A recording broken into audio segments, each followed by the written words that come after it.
So what's up, everyone? I'm here at McDonald's with Heidi Priebe. Hey! And for those of you who don't know her but claim that you know MBTI, well then I don't think that you know MBTI because this is the queen right here. Okay, we gotta stop saying that. She's just being modest. No, I'm She's really not. You don't want to live in my queendom. It's gonna be a disaster. She's definitely the queen of Very MBTI. poorly organized. She was on Thought Catalog, and she has like a whole bunch of great articles on there y'all need to go check out. And then she wrote the INFP and ENFP survival guide and how you do everything based on personality types. All of those books are phenomenal, and I highly recommend that you go check them out, including their sites. But today, we're going to talk about how to type people, or how we individually type people. And I think I'm going to start off by asking Heidi first and foremost. So, Queen Heidi. By the way, she's ENFP, and I'm ENFJ, just in case for y'all That's true. don't know. So, it'd be interesting probably to even see how the similarities in how we type people, and then the differences in how we type people as well. Okay, I just need to comment first that you are so good at looking into the camera on this. I'm not going to be as good at making eye contact with you guys. That FE. That's an interesting question because it's complicated. There's a lot of different methods you could use. Two kind of answers. One, it's a little bit subconscious for me at this point, so it's kind of constantly referencing what people are doing against everything I know about the system. But I think where the majority of my typing comes from is really just asking people kind of open-ended questions and then seeing how they interpret the question. So it's not so much about their answer as it is if you ask someone, how was your day?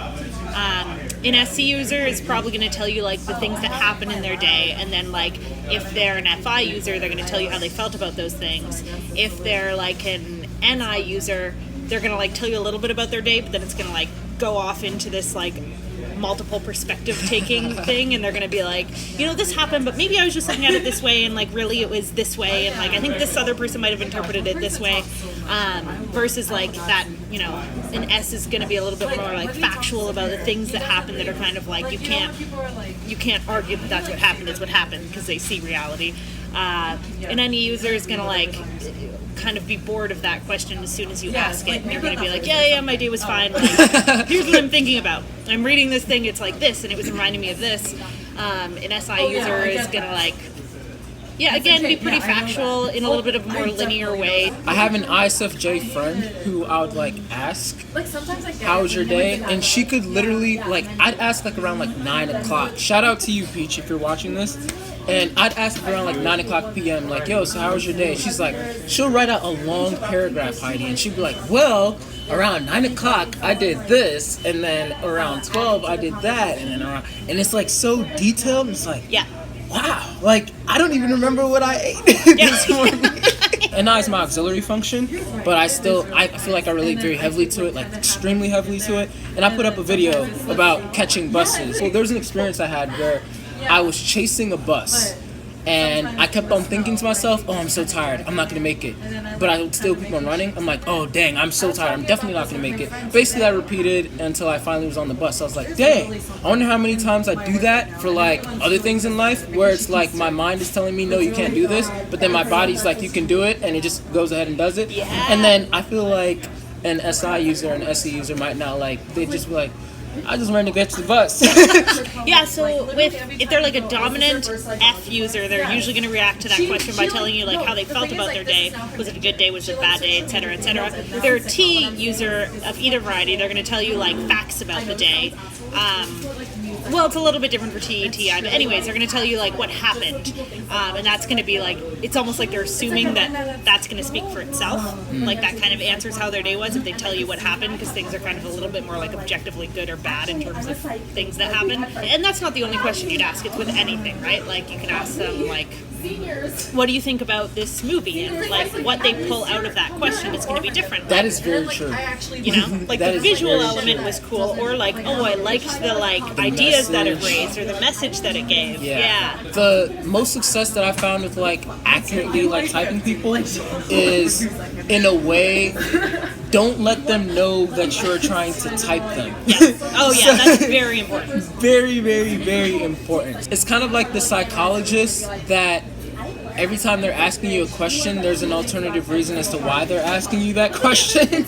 And so if I'm asking you something, it's usually to like understand you on a deeper level. Yeah. Basically, so like for me, like when I type people, then and I ask them questions and stuff, I'll ask them like open-ended questions as well. Yeah.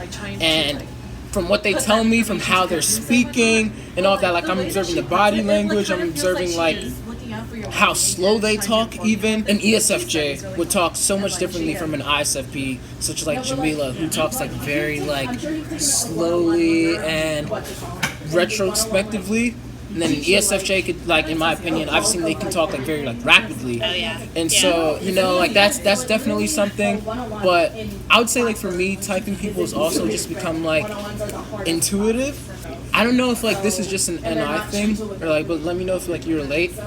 In knowing so much about the cognitive functions, then even if I'm not trying to type someone, if I'm like watching a TV show or reading a book, or I just happen to like notice somebody like in conversation, instinctively, like if my mind is even like far away from MBTI, then I'll all of a sudden like realize like, oh shoot, they're representing or like they're demonstrating TE right now. Yeah. And then next thing you know, I start wondering like, dang, so if they're representing like TE right now, then I wonder what type they could be.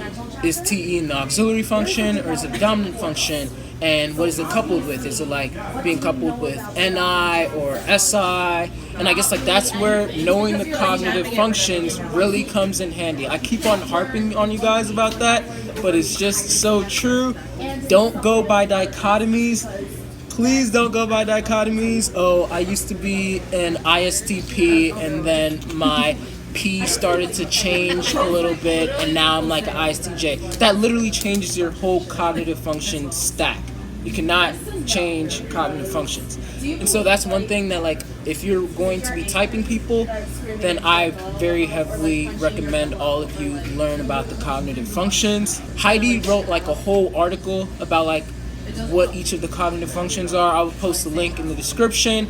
And I have like a video on what the cognitive functions are and everything. But yeah, like the more that you know about the cognitive functions, the more just naturally, like you don't even have to like think about it. Like there's some people who like, I'll watch a movie with them and then I'll like tell them like later on like, oh yeah, that so-and-so is like an ESTP. And they're like, you were thinking about that during the movie? And it's like, no, I wasn't. It's just like natural to me. I can't not think about it. I'm the exact same way. Exactly. Yeah. I wasn't just sitting there like, dang, is that TI that they're using? I can't really tell. It's just like I'm enjoying the movie, and then I naturally read deep into everything, and so it's effortless for me to just like be enjoying the movie, and then all of a sudden like it's like, oh shoot, I think I know what type this person is because it's just like that natural to me. And so I think the more that you consume information on the cognitive functions, the more naturally it would like come to you.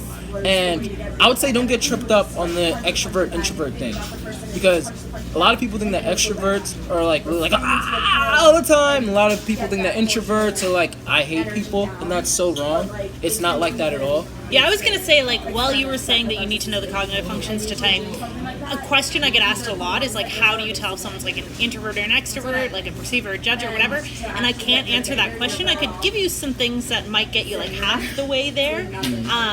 But I think to understand that, you really have to know cognitive functions, because you just need to understand like what that, everyone has introverted and extroverted functions. So like you need to understand what that person is extroverting, and then you need to understand if there's like a filter in front of it. So like, for example, if I'm talking to an INFJ, it's going to be very different than talking to an ENFJ, even though they're both extroverting feeling, because the INFJ's feeling that they're extroverting is first being filtered through the lens of their introverted intuition. You can kind of pick up on that if you know about functions and you kind of understand how that mode of processing information works. But you can't pick up on that if you are just trying to tell introvert or extrovert, because if you can get them in a situation where they're putting their extroverted side out there, they're going to seem extroverted no matter what, which I think is like, I don't know, unless they're very obviously like but even then, it's like an extrovert could be tired and not want to talk to you one day. Like the other day, I was at a seminar. Definitely get like that. And like I was super exhausted, and I felt really bad because we had this half-hour break, and everyone went and was like socializing, and I just sat in my chair and like checked my emails because I was like, I'm zapped today, and I'm taking in so much information. I need to think about it and like process it. And I felt like a huge antisocial person. And like if anyone had been trying to type me out of that, they would have thought I was an introvert. But in reality, it was just like I was taking in so much information, and my mind was like, ooh, I'm gonna like think about how this connects to other things. So I needed time to like slow down and like think about it. And that was happening in my extroverted intuition, which is my dominant function because I'm an extrovert. But again, that's not always immediately apparent. So it's tricky. I think another thing that people don't love hearing, but I think is true, you need a while to type someone. Like, Yeah. you know, you kind of need to see them across like a range of situations and kind of like understand their lifestyle in order to like put everything they're doing and saying into context. It's tough to like try to take what someone's saying in one situation and come to an absolute rule about them based on that. Like it often takes a little bit. A lot of people try to like rush into typing a person, and for me, especially like when it comes to like celebrities and everything, like things are just like always like open, like always be open to like more information. Yes. Even with you coming to like your own type, like always be open to like what type you are, especially if you took the test. Like those tests are like don't even get us started with that, or else this will be a way longer video. They will like, kick us out of McDonald's for yelling. But like those tests give so many inaccurate results, and I feel like it's very important to be objective in even typing yourself. Yeah. And like being objective and like understanding like just like how you come off to like different people, and like which cognitive processes you actually use, and then the order of your cognitive functions and everything. And that people are intricate. There are people that I can type like within like I guess like a few minutes. Yeah. And then there are people that is like, even to this day, I'm still not like solid on their type. Yep. People in my own life. Yeah, that same. I'm still not like, dang, are you like INTJ? Or are you even like ESFP? And then you would probably even think, well, maybe, that's probably like a... It's like, that's example. pretty extreme. But Yeah. I can see it. Like, Yeah, same it can functions happen. though. And you wouldn't even think that, but it's like they're all like ESFP and INTJ have the same cognitive functions, even though they're like every letter different. And so it's just really, really important to know about the cognitive functions, and then especially about like the extrovert introvert dichotomy that we're talking about. You have to know like what type of extroversion is being used. For example, extrovert intuition, so NE as Heidi's dominant function, correct me if I'm wrong, Yeah. it's not always having to do with engaging with people. No. And even I know, especially for ENTJs, I know a lot of ENTJs who swear that they're introverts because they're like, oh, well, people drain me and everything. See, the thing is, you're still an extrovert because your dominant function is focused on the external world, on getting things done. But if people get in the way of you getting things done, well, now they're draining you. It's not because people necessarily are draining you, but it's because they're draining your dominant function's actual function. We all have an introverted function. It's either your dominant or your auxiliary, but it doesn't matter whether you're an extrovert or an introvert, you have an introverted function, and it's important to know what you're supposed to do during that introverted time. If you're an introvert, that doesn't mean that simply spending time like away from people is going to recharge your battery. But there's certain activities or certain things in your mind that you're going to have to do that would fully recharge your battery, as opposed to like just like mild like sitting there like bored. So like I guess like for an FI user, they would enjoy journaling or like really just like thinking through a lot of like how like their day like felt and everything, or like like, oh, you're an FI user, like what do you do during your introverted time, Heidi? What would you say? My favorite thing to do when I need introverted time is like take either a train or a bus somewhere. This is gonna sound kind of weird, mostly because I don't drive. I feel like if you drove, this would be better. But like just putting on music and like thinking about this experience I've had and like that I need to kind of digest and process, and like what emotions I had surrounding it, and kind of like understanding, like for me, even with like people, I don't always necessarily know right off the bat how I feel about people. I'll get like a vague sense of like, oh, I like this person, or like I didn't like them as much, but like I'll need to kind of I have to go 3 hours, go to the L train and like think about how I hate you. Yeah. No, not at all. But like I'll have to kind of like process things, and like I like to just look out the window and like watch the scenery pass me by, and like listen to music and think about how like I felt about situations that I've been in, and kind of like digest it and like process what does it mean that I felt this way, is it related to this other thing I feel, and kind of like put it into a greater scheme of like, or if it's a new person that I'm like considering, like, oh, you know, maybe I want to be really good friends with this person, like how would they like fit into my life, would they like these people, I guess that doesn't matter as much actually, but like just kind of visualizing, it's a lot of like visualizing how I also might feel in other situations. Like let's say I meet someone I kind of like, I'm like, ooh, now I'm gonna like imagine our first date, I'm gonna like imagine what it would be like to be dating them, I'm gonna like, it's like you have to put them in these like, it's a lot of fantasies. Even with a friend, I'll have like friend fantasies, like just be like, here we are, like at my cottage having fun, and like I'll just be like having to think about it while I'm listening to inspirational music. Wow. Yeah. That's definitely not me. For my introverted time, and I've talked about this in like other videos, like I also do the same thing where like I'm on the train, especially here in New York. It's great. Me and David talked about this in our NJ Developing an I video. But like just sitting on the train and listening to music, or like just being like by yourself and just like sensory deprived basically, and just sitting there like with your phone not disturbing you or nothing, and just being in your mind. Inevitably, I start to like perceive the patterns of my own mind. I'm always thinking about like symbols and like, okay, when I interacted with this person, what did it mean? I don't really ever think about how did I feel about that. It's just more of like, yeah, I know, like it's, I love it though. I love how different it is. yeah, I just can't. I don't really like sit down and think about how I feel about things, and that's probably why like I suppress my feelings a lot, like at least like my bad feelings, and then after like months and months and months of everything just like building up behind the dam, then one day like something just like flicks it and I bust out. And I think that's where FI users like really come in handy. You sit down with them, and then they can really like help guide you through your feeling process and all of that. Like, okay, Denzel, like this is why you're feeling this way. It's like, oh, because I don't have the energy to like sit there and like do that. Like during my alone time, I'm thinking about symbols, I'm thinking about goals, I'm thinking about how other people are like thinking, I'm thinking about like YouTube videos that I can post out to help people. So I'm usually just always thinking about like how to influence, how to achieve things, like what do things mean. I'm really like a future type thinker, and I like to also like take in a lot of information like from books and everything, and then understand like what they mean, like watch a lot of Netflix shows and like movies and understand like the symbolism behind it. Like you could probably give me just about like any movie, and then I could like give you a whole message that was there that even the director would be like, I did not think about that at all, but shoot, we'll go with it. I think what's interesting too is like, I don't know if you, maybe extroverted feeling kind of gets out of, like left out of the mix, but like for me, I feel like a lot of extroverted intuition still happens when I'm alone, which is, I think, very confusing for a lot of extroverted, intuitive, dominant types, because they're like, oh, I must be an introvert because I'm like intuiting when I'm alone.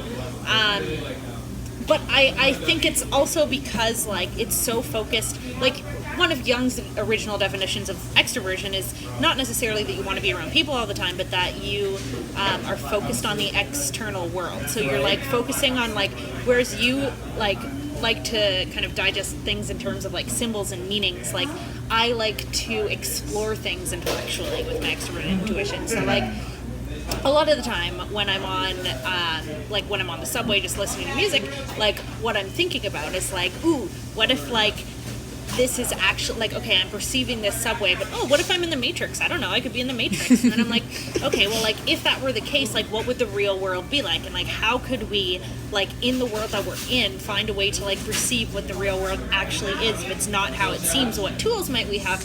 What tools might be developed? And then I'm like, okay, but why wouldn't we be allowed to develop those tools? Maybe, like, the U.S. government is, like, trying to, like, keep everyone down because they love capitalism, and, like, these things would, like, crush through the walls of capitalism.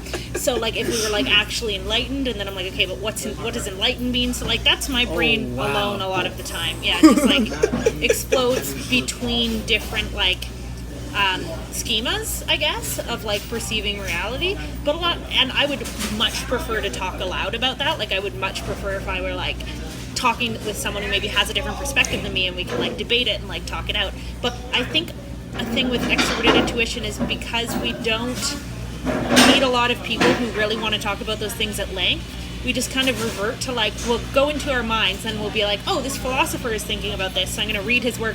Like, I think it's quite common of, like, intuitive dominant types of either introverted or extroverted persuasion to feel almost like a lot of authors are, like, their friends, because it's like, or maybe, probably, and I mean, maybe for other reasons it happens with other types too, but I think particularly for us, because it's like, okay, like, I'm thinking all these very strange things, and I feel close to someone when I know that they're thinking similar things. And then I read a book, and I'm like, oh my god, like, this person was thinking this too. Wow, like, I feel so close to them, but I don't feel as close to, like, people in my life. But to me, that's almost a form of extroversion, is, like, reading and taking in someone else's perspective. Because I'm being open to another way of thinking, and that's kind of how my extroversion works. It's, like, about being open to other perspectives, as opposed to, like, narrowing them down and figuring out what's the root behind it all. I'm, like, trying to explore outwards. So in a weird way, I feel like being extroverted can kind of happen through a lot of different things depending on which like extroverted function you have. It's not just about people. I think that FE is the most people-oriented function, and I, like, everything that I do, like, especially, like, even, like, with my NI, all of my visions, everything have to do with people. It has to do with society. It has to do, like, how can I help people in this way? How can I help people in that way? Even when I'm, like, by myself and I'm analyzing all of these characters, or I'm reading, it's helping me to, like, I'm understanding characters, fictional characters, so that I can then understand, like, the people in my actual life.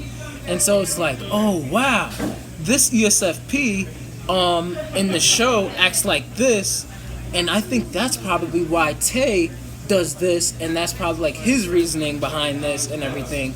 And then I'm making, like, all these connections and all of that, and next thing you know, I know how to better relate to Tay because of a book or, like, a show that I watched where I was able to see more of a certain personality type. And I found it interesting how you mentioned, like, we'll read a book or whatever and we'll feel like we're, like, close to, like, to the author, because I feel like, and maybe, I don't know, maybe it's an intuitive thing, but I would say that all of my mentors are either dead, don't know me, or they're just, like, fictional. A lot of my mentors are actually fictional characters, and I think if I were to tell a lot of people that, they'd be like, what? But it's true. And I made a joke, and it's like, well, that's just because, you know, real people just aren't, like, cool enough for me. So I have to, like, look at fictional people and set the bar. If you don't aim too high, then you're aiming too low, type of thing. I will, like, watch, like, a whole bunch of movies and shows, especially with ENFJs as a character in them, and I will observe the mess out of the ENFJ. And it's not that the ENFJ is, like, my favorite personality type. Honestly, it's not. Like, I don't even know what my favorite personality type is, to be honest. But because I want to be so much a better version of myself, then I will observe every ENFJ character that I can get my hands on.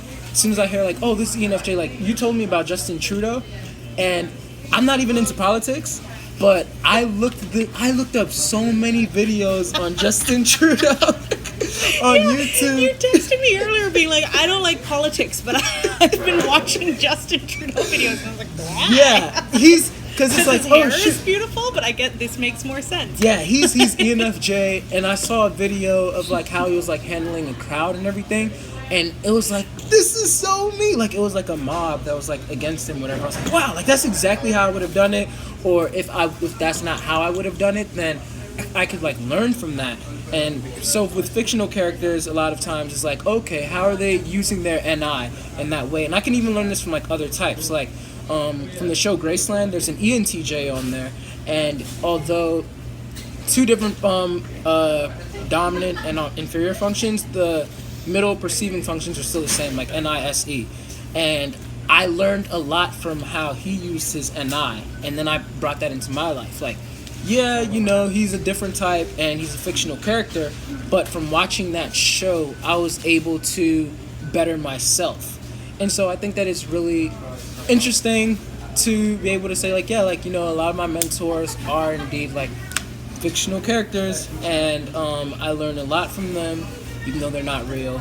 I was actually going to say it's interesting because I like to, like, when I find a celebrity or something that I think is my type, I like that and I like to watch them, but it's for different reasons. Like, I'm not so much looking at what they're doing and being like, I'm going to do that. It's more, I'm like, oh, you think like me, this is so validating, because you rarely get that. Like, any Dom, despite what the statistics tell you, I don't agree with, like, how many of us there are. So I think, like, as an example, Cheryl Strait, I think, is an ENFP. She wrote Wild and Tiny Beautiful Things, and I remember picking up Tiny Beautiful Things and being like, oh my god, everything this woman says is what I would have said in this situation. Like, the way she looks at everything is so the way that I look at it, and it was just so validating. Like, I just felt like I was in good company. Like, I was like, it's really nice to kind of meet someone, oh my god, read someone who is experiencing you feel like the you're world. meeting them, yeah, though. right, yeah. Like, in the same way that you're experiencing it. I just think that's such like a nice validating feeling. So I think I get that out of like fictional or like people I don't know who are my type. But yeah, I don't know if I model myself after them so much. That's interesting. I'd have to think about that. I guess that would possibly be an ENFJ thing then. I think it is, because you guys are very like, I mean, you're good at like taking cues and like applying them. Like, you're good at like picking up on cues from other people and like applying them to yourself, whereas like I feel like for me, I have to come to things in a more roundabout way. It's almost like I'll see what I like about someone, I'll let it just like sit in my FI for a bit, and then like I might subconsciously start doing that thing later or something, but it's not as deliberate. It's more just like, I like that about that person, and then like I'll catch myself trying to do it and be like, hey. Oh, okay. Yeah, that's interesting. Yeah, but I think like, I just try to be me. I'm not trying to be like anyone else. But that's definitely not true. I'm just like subconsciously trying to be like other people, I think. I notice it with like if I hang out with certain people, I think this is an everyone thing though, but it's like if I hang out with certain people for a while, I start to try to act more like them without realizing it. Like, if I'm around NTs, there have been like times in my life where I'm surrounded by NTs, which is great, but I'll realize after a while that I'm like really suppressing my feeling function without meaning to, but I just kind of like think that, I don't know, it's just kind of an adaptive thing, but it's not conscious. It's not like, oh, I see how reasonable and logical you are, I'm going to try to be more like you. It's just kind of an accidental thing.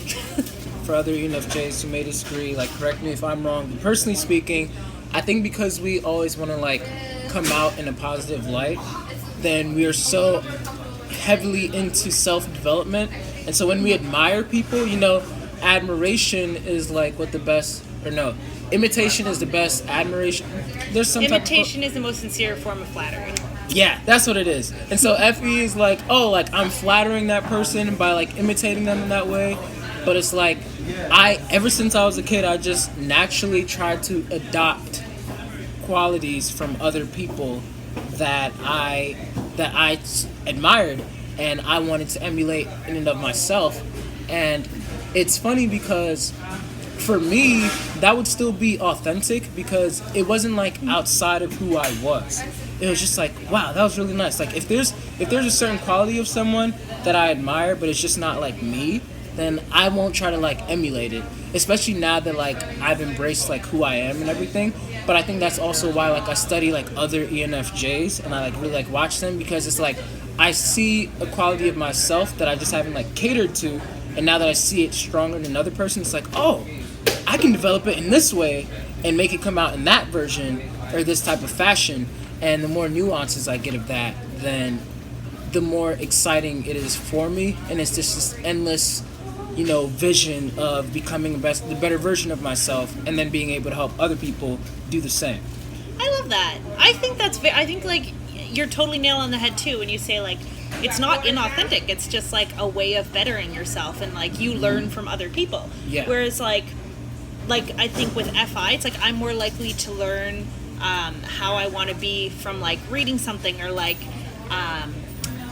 reading like a certain philosophy and being like, I think that is the right way to do things. Maybe that's not FI, maybe it's NE. But anyways. Anyways. Yeah. But it's funny because it's like, I don't think that's a bad practice at all. In fact, I'm thinking about it. I'm like, I should take cues from other ENFPs, but it just doesn't occur to me. Like that behavior modeling, though I do it, it doesn't consciously occur to me to do it, which is interesting. Like I've never been big on the concept of mentorship because I've always, and I don't knock it, like I think it really works for other people and I truly believe that, but like for me, I'm like, I don't think I would learn well from being mentored because of the way I work. Like I'm very resistant to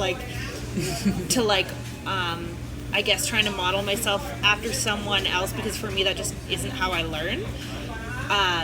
But I also don't want to be a mentor for anyone else because I kind of feel like, well, don't listen to me. Like, you need to figure out what works for you, which is funny because, like, what works for me might be what works for them. Mm-hmm. But to me, I assume because I don't learn that way, other people don't learn that way, but I don't think that's at all the truth. I consciously know it's the truth, but subconsciously, I'm like, everyone should just run free. Miley Cyrus, we had a big debate on Twitter the other day about what her type was, but I think ESFP is my guess for her. But either way, I'm very sure she's using FI and TE and second and third. Respectively. So I was watching an interview with her where she was saying the exact same thing. She was like, when I'm on The Voice, people are always asking me for tips, and I don't want to give them tips because I hate when people tell me what to do because I feel like it's infringing on my like authenticity. So she's like, I don't want to infringe on other people's authenticity, so I just want to tell them like, well, you know, if you don't like it, like try it a bunch of different ways, see what feels right to you. But like I feel like to an FE user that might not be great advice because what they want is the feedback. They want to hear like, I was like, what? Yeah, like they want to hear like, how did this sound to you? Like, and if you didn't like it, how can I change it so that, you know, it objectively sounds better or something? Yeah. But yeah, an FI user would almost be insulted by someone telling them to do it differently. So it's just funny. Yeah, that's interesting because in my video differentiating the INFJ and the INFP, I gave the examples, my friend David and my friend Albany. David's INFJ, Albany's INFP, and I put their Instagrams, like, they're both artists, but the type of art that they do is like really different. Like, David's art has like an objective message, and so he's trying to appeal to as many people as possible, and I feel like he'd be open to like tips on like how to like improve his message and all of that. He'd make it like appropriate for like all ages or whatever like that. But then you look at Albany, who's INFP, and her Instagram, you know, like she has a whole bunch of like abstract stuff. Like you'll look at it and everybody will probably have like a different interpretation of what it is and all of that, because she doesn't really have like an objective message that she's trying to send out, but it's more of like individuality. And so in a way, I think that's like a FE versus FI type of dynamic right there, even as we're speaking, because it's like you want to just like, hey, like stay true to like who you are and allow other people to stay true to like who they are, and then mine is like, well, I want to like objectively appeal, and I can help you on how to like objectively appeal to other people as well. This is actually like heavily related to typing for me, because like one of the like asshole things I do is if I think someone is an FI user but they claim to be an FE user, and usually they don't know if they're wrong, but like it's because they don't know cognitive functions, they're just using dichotomies. So they'll be like, I'm an ISFJ or an INFJ or an ENFJ or whatever, but I think they're an FP. I'll be like, oh, you know, I don't think that's your type. And the reaction from FI users is usually a very offended one, because that's their identity to them. And when they adopt an identity, it's so core to them, and to have someone threaten that makes them very offended. But an FE user almost always will go, oh, why do you think that? Because they want that other person's perspective, because they come to their part of the process of like how they identify themselves is understanding how they come across to other people. Like that's an integral part of like understanding themselves to them, I think. So if I get that like open, like, oh, that's interesting, like how would you describe my type or something, like that's a clue that maybe they really are using FE. If it's an instant like close down, shut down, like you're wrong, kind of get angry and like get in their head about it, that's more likely FI. Yeah. For example, the other month I met this guy and he was like, for sure an ENTJ, like such an ENTJ. I was thinking of ENTJ as you were saying that. Weird. And he'd recently taken the test, so he was like, oh, I heard you like work with Myers-Briggs. Tell me what my type is. And I was like, tell me what my type is. Yeah, in those exact words. And I was like, oh, I'm pretty sure you're an ENTJ, maybe an ESTJ. And he goes, wrong. And I was like, and he goes, I'm an ENFJ. I'm like, an ENFJ would never have said that. That is the last response an ENFJ would have given me, is yelling wrong in my face. Inaccurate, false, go look at the facts. Oh, wow. We did talk about it, and he later agreed to being a T user, but like, it was just so funny that was like the response that he was trying to give as an FE user, was like yelling wrong at me. Yeah. Yeah, so that goes back to like our original topic, which we went way off board, but I like this anyway. It's more natural. Yeah. It's like learning to like type people is really all about like learning the functions. Like once you know which functions, especially like the first and second function, that's what people tend to exude the most. Once you know that, then you can like whittle down like so many of the other ones, and then you can just like find like the best match in a way. Like asking a lot of like open-ended questions about their goals, and observing the person throughout a long period of time. That's how I really feel about it. Like you have to take your time with that, and be open to the many misconceptions that might be like out there. Like, do you have any misconceptions like off the bat for like typing people, or like for do you mean like types? Misconceptions about how to type people, or about like certain types and how they are? Because I have tons of those. Go for it. All right, I'll work how on long this do with you the guys editing. have? This is like, Heidi. So I'm going to edit out this everything is like she gold. says. One that comes up to me, actually, that we talked a little bit about earlier, was like, with ENFPs, I always hear like, you're so wacky and weird and out there and crazy. And like, I think that's completely an untrue perception, because I think we are so aware of how not similar we are to our peers that we try very, very, very hard not to stand out as weird. But I think where that perception comes from is because a lot of ESFPs test as ENFPs, and because ESFPs generally, not always, but generally tend to be a bit more confident socially, they feel the need to try to stand out. So they're they'll be a little more weird and wacky, because they understand intuitively which weird, wacky behaviors fit and which will be socially accepted.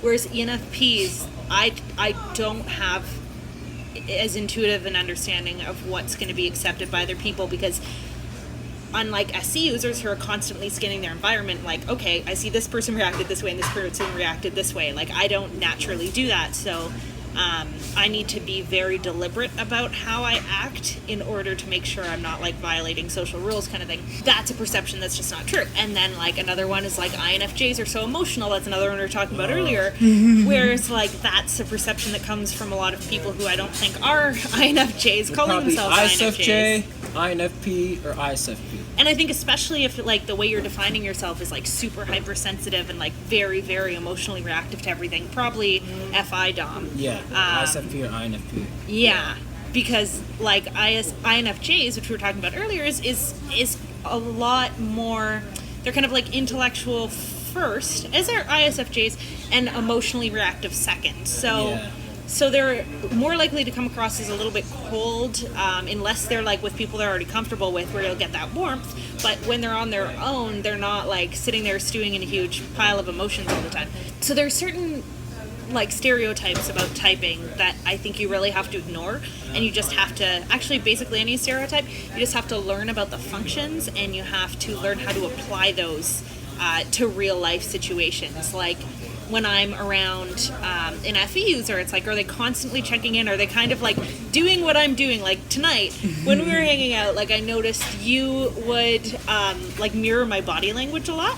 Like I would cross my arms and you would instantly cross your arms. I don't think you even realized you were doing it. You were doing it the whole night. Wow. Like FE users will kind of adapt themselves to you in very like tangible and intangible ways. They'll kind of adapt your style of speaking and stuff. So weird. Yeah, right? But it's a thing. But if you didn't know about cognitive functions, that all you would glean from that is maybe F. Or you wouldn't even know to watch for that. You would just kind of like listen to the content of their speech. Because like another problem I think people run into is they try to come across as a certain type. So like when I've done typing interviews in the past, I feel like sometimes people come into the interview and they have a type they want to be. So I'll be like, okay, well, like, what are you thinking about? Now I'm giving away all my secrets, whatever. I'll be like, what are you thinking about when you're like, you know, by yourself? And they're like, okay, they're thinking they want to be an ENTP. So they're like, oh, you know, I'm always thinking about like conspiracy theories. I just love thinking about that. It's like nothing makes me more excited. And then that's it. That's all they say. And I'm kind of like, okay, that's a good textbook answer for what a person who wanted to be seen as an ENTP would say. But a real ENTP would still be talking 20 minutes from now about, like, for example, this one theory I was thinking about the other day, and then it made me think of this theory, and then like this theory, and like, actually, wait, why are you asking me this question? Are you asking me it because of this? And like, so they're analyzing the question itself in a very different way. Versus someone who's just giving me a straightforward answer. I'm like, that's actually more likely to be like, let's say, an SI user, because they believe that questions have one answer. So you have to be wary of that. Like, I remember reading an interview with a psychologist once. It's the same kind of principle where he was saying, like, we have to watch for people who are trying to get checked into a facility for, like, something that they don't actually have, because that can happen sometimes for various reasons. So he's like, for example, I'll ask a schizophrenic person, do you have any like tools you use to ignore, like to make the voices in your head quiet down? And he's like, a person who's trying to fake schizophrenia would be more likely to say, oh, well, you know, no, nothing stops them. Like they're there all the time because that's what they've read about it. Versus he was like, a person who actually suffers from this is likely to have coping strategies. So they might be like, I turn on the TV and like that tunes it out for a little bit, or like they'll have this nuanced answer that isn't just kind of giving you the textbook answer. So I think it's the same when typing. You have to look for, are they giving me the textbook answer, or are their speech patterns actually reflecting that type? Yeah. Because that's almost impossible to fake, I think. Yeah, I actually agree with that 100%. And I would just really encourage y'all to like just be honest with yourself. Like, why would you want to be something that you're not? Like, there's no personality type that's better than another personality type. And so why would you not want to just embrace who you are? And I know that it sucks, especially for sensors. Like, there's so much like inaccurate data out there about like how your functions work, and like, oh, sensors, I feel this, so that means you're a sensor now. Yeah, like, no, that's not how things work. And I apologize for that. You know, and intuitives tend to like dumb down sensors like a lot, but there are a lot of like really intelligent sensors out there. And if anything, like a lot of us intuitives, in my opinion, from my experience, we tend to seem slow to them because we're reading too deep into stuff while things are just plain and simple, black and white. Oh yeah. And so like literally I would say that we're equal on that level. Like, intuitives are not better than sensors are not better than intuitives. We just take in we take in the same information but in different ways. Yeah. And we use that information in different ways. But that doesn't make either of us like smarter or dumber or anything. And so I would just really like highly recommend to like embrace your type and learn about the cognitive functions, and don't try and be like a type that you're not, because every type is beautiful. You're a beautiful person. I'm being a typical FE guy. That was beautiful. I was gonna say it's like a relationship where if you have to talk yourself into it, it's probably not the right relationship, and it's the same with types. It's like, yeah, it's like it should just naturally make sense. Like if you have to talk yourself into like, I think I'm this type because this, and like think of all these justifications and kind of reach for them, that's probably not your type. If you read it and you're like, wow, this is describing this thing I've always known about myself that I've never had language for, that's more likely to be your type. But if you have to do the mental gymnastics to figure out that that's your type, probably not. Yeah.